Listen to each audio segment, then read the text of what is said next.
नमस्कार दोस्तों, आपका स्वागत है यूपी मेंटर में। तो हम पढ़ेंगे आज यूपी लेखपाल 2026 के लिए ग्रामीण परिवेश के अति महत्वपूर्ण 100 एमसीक्यूज। ठीक है, तो एक तरह का रिवीजन है, क्विक रिवीजन। तो ये आपको बहुत ही हेल्प करेगा एग्जाम के लिए। चलिए शुरू करते हैं। चलिए आगे देखते हैं। तो प्रशासन, राजस्व प्रशासन एवं दस्तावेज। कंप्यूटरीकृत खसरा में कुल कितने कॉलम होते हैं? तो कितने कॉलम होते हैं? 46 कॉलम होते हैं। पूर्व में 21-22 होते थे और खतौनी में 13 कॉलम होते हैं, जिससे हर 6 वर्ष में नवीनीकृत किया जाता है। ठीक है, तो इम्पोर्टेंट सवाल है, इसी तरह के आपके ऑप्शन दे दे के क्वेश्चन बन जाएंगे। उत्तर प्रदेश राजस्व संहिता 2006 की कौन सी धारा सीमांकन हरबंदी से संबंधित है? तो कौन सी है? धारा 24, सीमांकन के विवाद का निपटारा। 24I दो। और एसडीएम उप जिलाध्यक्ष द्वारा किया जाता है। ठीक है, चलिए अगला क्वेश्चन देखते हैं। कृषि भूमि को गैर कृषि भूमि में बदलने की अनुमति कौन देता है? तो वो देते हैं एसडीएम, उप जिलाधिकारी। उत्तर प्रदेश राजस्व संहिता की धारा 80 के अंतर्गत इस तरह का अधिकार उन्हें प्राप्त है। चलिए अगला क्वेश्चन देखते हैं। ग्राम पंचायत स्तर पर भूमि प्रबंधन समिति का पदेन सचिव कौन होता है? तो होता है लेखपाल। भूमि प्रबंधन समिति ग्राम पंचायत स्तर पर, इस समिति का अध्यक्ष ग्राम प्रधान होता है, जो सरकारी जमीन की देखरेख करता है। चलिए आगे देखते हैं।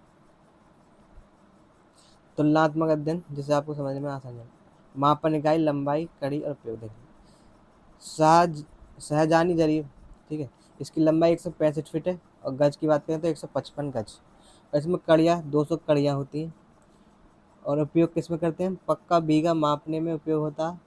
एक पक्का बीघा में कितने? 400 वर्ग गट्ठा होते हैं। ठीक है, अब देखते हैं गंठरी जरीब, जो कि 66 फीट लंबाई होती है और 22 गज, गज में 22 गज। ठीक है, और 100 कड़ियाँ होती हैं। ये भूमि मापन का अन्य मानक है।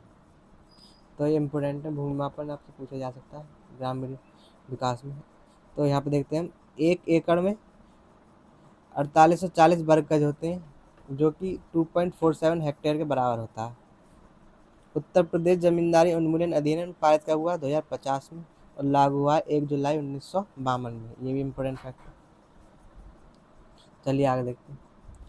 पंचायती राज व्यवस्था। राज्य वित्त आयोग का गठन किस अनुच्छेद के तहत किया जाता है? तो वो है 243I।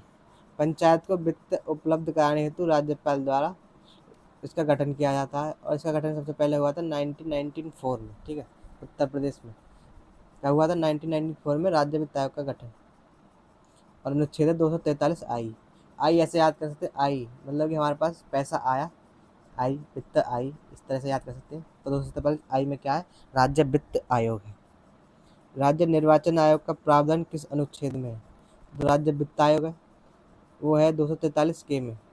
ठीक है, वो निर्वाचन आयोग, सॉरी निर्वाचन आयोग। राज्य निर्वाचन आयोग का प्रावधान किस अनुच्छेद में है? तो वो है अनुच्छेद 243K। यह पंचायतों के चुनाव करवाता है। ठीक है, तो के से आप रिलेटेड कर दिए पंचायत चुनाव। ठीक है, चुनाव के, चुनाव किसको डालेगा? ठीक है, इस तरह से याद कर लीजिए। निर्वाचन आयोग है 243K में। पंचायत का चुनाव लड़ने के लिए न्यूनतम आयु सीमा क्या है? तो वो होती है 21 वर्ष, और जो कि संविधान के भाग 9 के तहत है। अब देखते हैं GV के राव समिति कब आई है? 1985 में। इसकी मुख्य सिफारिश क्या थी? तो जिला परिषद को ग्रामीण विकास की धुरी बनाना। इन्होंने ही पंचायत को बिना जड़ की घास कहा था। ठीक है, तो क्या इन्होंने कहा था? जिला परिषद जो है उसको ग्रामीण विकास की धुरी बनानी चाहिए। ठीक है, जिला परिषद को। और पंचायत को इन्होंने बिना जड़ की घास भी कहा था। ये बहुत ही इंपॉर्टेंट फैक्ट है। बिना जड़ की घास किस समिति ने कहा पंचायतों को? तो GV के राव समिति। चलिए आगे बढ़ते हैं। मुख्य पंचायती राज समितियाँ देख लेते हैं। अब बलवंत राय मेहता समिति, जो कि 1957 में आई है, इन्होंने सिफारिश की थी त्रिस्तरीय पंचायती राज व्यवस्था की। ठीक है, तो जिला पंचायत होती है, जिला पंचायत सबसे ऊंचे लेवल पर। दूसरा होता है जो ब्लॉक स्तर पर होती है, पंचायत समिति। ठीक है, पंचायत समिति।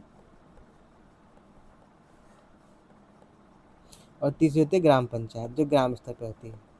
तो इन्हें 3 स्तर की बात कही थी। तो ये देख लेना आप, ब्लॉक स्तर पर इसका नाम है पंचायत समिति, यहीं पे कन्फ्यूजन हो जाता है। और जिला पंचायत है ये, और ग्राम स्तर पर ग्राम स्तर है ये। तो अब देख लेते हैं अगला क्वेश्चन, अशोक मेहता समिति, ये आई थी 1977 में। इन्होंने सिफारिश की द्विस्तरीय पंचायत, जो कि इन्होंने कही थी खाली मंडल और जिला पंचायत की, ठीक है। मतलब ये जो समिति होनी चाहिए पंचायत ये होती है मंडल पर होनी चाहिए, और मंडल के बाद जिले पर होनी चाहिए, बस, ठीक है। ये अशोक मेहता ने की थी। अब अगली समिति जीवी के राव समिति 1985 में, जो कि जिला परिषद को मुख्य धुरी बनाने की बात करी थी इन्होंने। अब देखते हैं हम LF सिंघवी समिति, कब 1986 में आई है। इन्होंने पंचायतों को संवैधानिक दर्जा देने की सिफारिश की थी, ठीक है, कॉन्स्टिट्यूशन स्टेटस देने की बात कही थी इन्होंने। तो ये प्रमुख समिति ने पंचायती राज संबंधित है। अब ऐसे भी याद कर सकते हैं, बलवंत राय मेहता, इनके नाम में 3 नाम है, तो इन्होंने 3 निश्चय दी थी। और अशोक मेहता, इनके नाम में 2 नाम है, तो इन्होंने 2 स्तरीय की स्थापना की थी, ठीक है, 2 स्तरीय सिफारिश की थी, 2 स्तरीय पंचायत की। चलिए आगे देखते हैं। अब देखते हैं मुख्य कृषि एवं सिंचाई योजना। तो PM कुसुम योजना 2009 में 19 में आई है। इसका मुख्य उद्देश्य क्या है, तो किसानों को सोलर कृषि पंप स्थापित करने हेतु 60% तक सब्सिडी दी जाती है, ठीक है। सोलर पंप के लिए 60% तक सब्सिडी दी जाती है। अगली योजना देखते हैं, PM प्रणाम योजना, कब आई? 2023-24 में। मुख्य उद्देश्य क्या है इसका, रासायनिक उर्वरकों का उपयोग कम करना और जैविक कृषि को बढ़ावा देना। कैच द रेन अभियान किस मंत्रालय की? पहले तो जल शक्ति मंत्रालय, इसका उद्देश्य वर्षा जल संचयन एवं भंडारण करना है। अब देखते हैं अगली क्वेश्चन, गोवर्धन योजना इम्पोर्टेंट है, 2018 में आई है। इसका मुख्य कार्य क्या है, मवेशियों के गोबर और ठोस कचरे किसी कचरे का प्रबंधन कर उसे खाद ऊर्जा में बदलना, ठीक है। चलिए आगे बढ़ते हैं। MSP और कृषि नीतियाँ। वर्तमान में MSP न्यूनतम समर्थन मूल्य तय करने के लिए CACP किस फॉर्मूले का उपयोग करता है? तो CACP किस फॉर्मूले का उपयोग करता है? तो इसी तरह के क्वेश्चन आएंगे यहाँ पे। तो A2+FL फॉर्मूला, ठीक है। इसमें क्या है, किसान की नगद लागत प्लस पारिवारिक श्रम को जोड़ा जाता है, ठीक है। तो MSP में क्या क्या आता है, किसान की नगद लागत, जो नगद लागत है, और जो पारिवारिक श्रम, जो श्रम करा है लोगों ने, परिवार के लोगों ने, उसको जोड़कर। और स्वामीनाथन रिपोर्ट ने C+2+50% की मांग की थी, ठीक है। C+2+50% की मांग किसने की थी? स्वामीनाथन रिपोर्ट ने। तो इम्पोर्टेंट क्वेश्चन, चलिए आगे देखते हैं। गन्ने की फसल के लिए MSP की जगह क्या जारी किया जाता है? तो गन्ने की फसल के लिए होता है FRP, उचित एवं लाभकारी मूल्य। ये 22 अन्य फसलों के MSP से अलग है। तो 22 फसलों में क्या दिया जाता है, 22 फसलों के लिए MSP दिया जाता है, जबकि एक फसल खाली जो गन्ने की फसल है उसके लिए FRP दिया जाता है, जारी किया जाता है, ठीक है। चलिए अगला क्वेश्चन बढ़ते हैं। राष्ट्रीय कृषि बाजार नाम योजना 2016 की नोडल एजेंसी कौन सी है? तो इसकी नोडल एजेंसी है SFAC, जिसे हम कहते हैं लघु कृषक कृषि व्यापार संघ। और यह मंडियों जो APCM को ऑनलाइन पोर्टल से जोड़ता है, ठीक है। अब देख लेते हैं अगला क्वेश्चन, NAFED नाफेड की स्थापना कब हुई और किसका मुख्य उद्देश्य क्या था? तो नाफेड 2 अक्टूबर गांधी जयंती के दिन 1958 को इसकी स्थापना हुई, और किसानों को दलहन तिलहन का सही मूल्य दिलाना एवं विपणन करना नाफेड का क्या मुख्य उद्देश्य है, ठीक है। तो इम्पोर्टेंट है सारे क्वेश्चन। KCC किसान क्रेडिट कार्ड कब आया? 1998 में। और RV गुप्ता समिति द्वारा इसकी सिफारिश की गई थी। और इसमें क्या, अधिकतम बिना गिरवी ऋण 2 लाख रुपए तक की दिया जाता है, जबकि कुल सीमा कितनी है? 5 लाख। तो इसमें क्या, 4% की ब्याज पर आपको 5 लाख तक का लोन दिया जा सकता है बिना किसी गारंटी के किसानों को। चलिए आगे तक बताते हैं। स्वास्थ्य एवं कल्याण योजना देख लेते हैं। तो आशा कार्यकर्ताओं का पद किस मिशन के तहत सृजित किया जाता है? तो ये है राष्ट्रीय ग्रामीण स्वास्थ्य मिशन, जो NRHM 2005 में शुरू हुआ था। यह प्रति 1000 आबादी पर नियुक्त की जाती है, ठीक है, आशा वर्कर्स। कितनी पर? 1000 की आबादी पर एक आशा वर्कर। तो आगे बढ़ते हैं। आयुष्मान भारत डिजिटल मिशन 2021 में आया, के तहत जारी आभा कार्ड कितने अंकों का होता है? ठीक है, तो ये 14 अंकों का डिजिटल कार्ड है, जिसमें मरीज का संपूर्ण डिजिटल हेल्थ कार्ड रिकॉर्ड होता है, ठीक है। कितने का? 14 अंकों का, जबकि हमारा जो आधार है वो 16 अंकों का होता है। तो ऐसे याद करिए, आधार 16 का होता है, तो 2 घटा दीजिए, तो आभा कार्ड 14 अंकों। जननी सुरक्षा योजना 2005 के तहत संस्थागत प्रसव पर ग्रामीण महिलाओं को कितनी सहायता मिलती है? तो कितनी मिलती है? 1400 की सहायता राशि मिलती है ग्रामीण क्षेत्रों में, और शहरी क्षेत्रों की महिलाओं को कितनी मिलती है? 1000 की। ठीक है, तो ग्रामीण में 1400 और शहरी क्षेत्र में 1000 की धनराशि मिलती है। मिशन इंद्रधनुष 25 दिसंबर 2014 को आया। इसका मुख्य लक्ष्य क्या था? तो बच्चों और गर्भवती महिलाओं का 100% टीकाकरण करना। और अब यू विन पोर्टल 2023 से डिजिटल रिकॉर्ड रखा जा रहा है इसका। ठीक है, तो किस लिए आया था? टीकाकरण के लिए। चलिए आगे देखते हैं। ग्रामीण रोजगार एवं कौशल मिशन, रूरल एम्प्लॉयमेंट एंड स्किल, तो ट्राइसेम कब आए? 1979 में, जो कि 18 से 35 वर्ष के बीपीएल ग्रामीण युवाओं को स्वरोजगार हेतु तकनीकी प्रशिक्षण के लिए आया था। ठीक है, तो ग्रामीण युवा जो 18 से 35 वर्ष के हैं उनके जो स्वरोजगार के लिए तकनीकी प्रशिक्षण दिया जाता है। फिर है DDU-GKY। ठीक है, 2014 में आई है योजना, जिसमें 15 से 35 वर्ष के ग्रामीण युवाओं का कौशल विकास कर 70% को प्लेसमेंट रोजगार देना। ठीक है, इसमें कितना है? 15 से 35 वर्ष है। ट्राइसेम में 18 से 35 वर्ष। अब देखते हैं संपूर्ण ग्रामीण रोजगार योजना, SGRY। इसका गठन किस योजना को मिलाकर किया गया? तो इसका गठन में ड्वाक्रा, जो 1982-83 में आई थी, योजना ने ग्रामीण भारत के किस मॉडल की नींव रखी? ये अगला क्वेश्चन है, सॉरी। तो संपूर्ण ग्रामीण रोजगार योजना, इसमें 25 सितंबर 2001 को शुरू हुई है। को रोजगार आश्वासन योजना और जवाहर ग्राम समृद्धि योजना 1999 को मिलाया गया। ठीक है, ड्वागरा 1982-83 योजना ने ग्रामीण भारत किस मॉडल की नींव रखी? तो स्वयं सहायता समूह, जो SHGs होते हैं, मॉडल की बाद में से स्वर्ण जयंती ग्राम स्वराज योजना 1999 में मिला दिया गया। ठीक है, तो ड्वाकरा और ट्राइसेम ये इंपॉर्टेंट है, आपको जरूर देखनी। और इनकी जो फुल फॉर्म है आप मुझे कमेंट में जरूर बताना। ड्वाकरा और ट्राइसेम फुल फॉर्म भी आ जाती है इनकी, और हिंदी में भी पूछ लिया जाता है इस योजना का नाम, तो ज़रूर बताएं कमेंट में।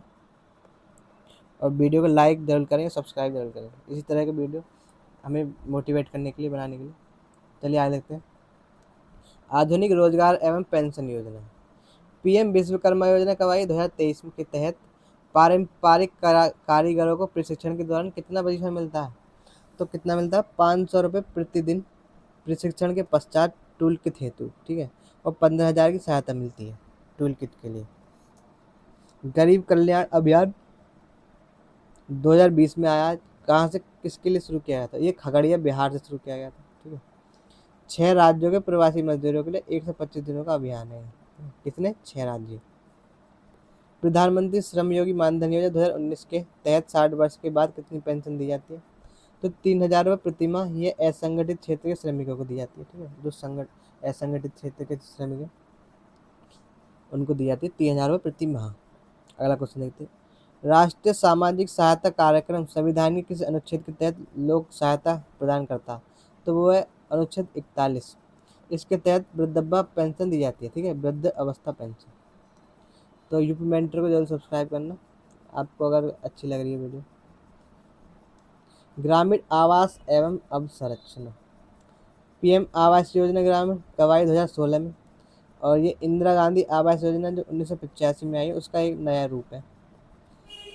और इसमें मैदानी क्षेत्रों में घर बनाने के लिए 1,20,000 रुपये एवं पहाड़ी क्षेत्रों में 1,30,000 की सहायता दी जाती है। अब अगली योजना देखते हैं। जल जीवन मिशन 2019 में आया। ग्रामीण क्षेत्रों में प्रति व्यक्ति प्रतिदिन 55 लीटर शुद्ध पेयजल उपलब्ध कराने का इसका लक्ष्य है, और ये कब तक है? 2028 तक है। ठीक है, कितना? 55 लीटर जल दिया जाता है प्रति व्यक्ति। PM ग्राम सड़क योजना 2000 में आई, अटल बिहारी वाजपेयी द्वारा शुरू की गई। केंद्र और सामान्य राज्यों के बीच फंड अनुपात क्या है इसमें? तो 60-40 का है, जबकि जो पूर्वोत्तर पहाड़ी राज्य उनमें 90-40 का फंड होता है। ठीक है, चलिए आगे देखते हैं। उत्तर प्रदेश विशेष योजना देख लेते हैं उत्तर प्रदेश की। तो BR अम्बेडकर जीरो पॉवर्टी कार्यक्रम का लक्ष्य उत्तर प्रदेश को कब तक गरीबी मुक्त करना है? तो वर्ष 2027 तक। 2 अक्टूबर 2024 को शुरू किया गया था जो कि। ठीक है, मुख्यमंत्री युवा उद्यमी विकास अभियान 2025 में शुरू हुआ। इसमें लाभार्थी की आयु सीमा क्या है? तो मुख्यमंत्री युवा उद्यमी विकास अभियान में 21 से 40 वर्ष के प्रति वर्ष 1 लाख युवाओं को उद्यम हेतु 5 लाख की मदद दी जाएगी, जिसमें न्यूनतम 8वीं पास हो जो कि। ठीक है, पंचामृत योजना उत्तर प्रदेश से संबंधित है। किस फसल संबंधित है? उत्तर प्रदेश की योजना है। गन्ना किसानों की आय दोगुनी करने से, ठीक है। इसमें ट्रेंच विधि सहित 5 विधियों का उपयोग किया जाता है। तो किससे संबंधित है? गन्ना से। अमृत योजना, तो ऐसे याद कर लीजिए अमृत, तो गन्ना से क्या निकलता है? अमृत जैसा रस निकलता है, मीठा मीठा। मुख्यमंत्री कृषक दुर्घटना योजना के तहत अधिकतम कितनी वित्तीय सहायता दी जाती है? तो 5 लाख अधिकतम, और मृत्यु या पूर्ण विकलांगता पर, ठीक है। अब देखते हैं विविध तथ्य महत्वपूर्ण लक्ष्य। कृषि तकनीक एवं संस्था, कृषि में ड्रोन लाइसेंस डीजीसीए नागरिक उड्डयन महानिदेशालय द्वारा जारी करते हैं, ठीक है। और युक्त धारा पोर्टल किस लिए? इसरो और ग्रामीण विकास मंत्रालय की पहल है मनरेगा आदि की जियो टैगिंग के लिए, ठीक है। जियो टैगिंग होती है। युक्त धारा इंपोर्टेंट है। युक्त धारा किससे संबंधित है? जियो टैगिंग मनरेगा की। CPI-AL कृषि मजदूर सूचकांक श्रम ब्यूरो का है? शिमला द्वारा जारी किया जाता है। श्रम ब्यूरो शिमला द्वारा जारी किया जाता है कृषि मजदूर सूचकांक। अब देख लेते हैं इनके प्रमुख लक्ष्य है जो यूपी में है, ठीक है। 2047 तक राष्ट्रीय सिकल सेल एनीमिया उन्मूलन का लक्ष्य है। और 1977 भारत से चेचक का उन्मूलन हो चुका है। 26 नवंबर राष्ट्रीय दुग्ध दिवस मनाया जाता है, जो कि वर्गीज कुरियन की जयंती है, ठीक है। कब? 26 नवंबर। 5 दिसंबर विश्व मृदा दिवस मनाया जाता है, ठीक है, 5 दिसंबर में। चलिए आगे देखते हैं। तो आपकी सफलता ही हमारा लक्ष्य है। तो बने रहें हमारे साथ और वीडियो को लाइक, चैनल को सब्सक्राइब जरूर करें।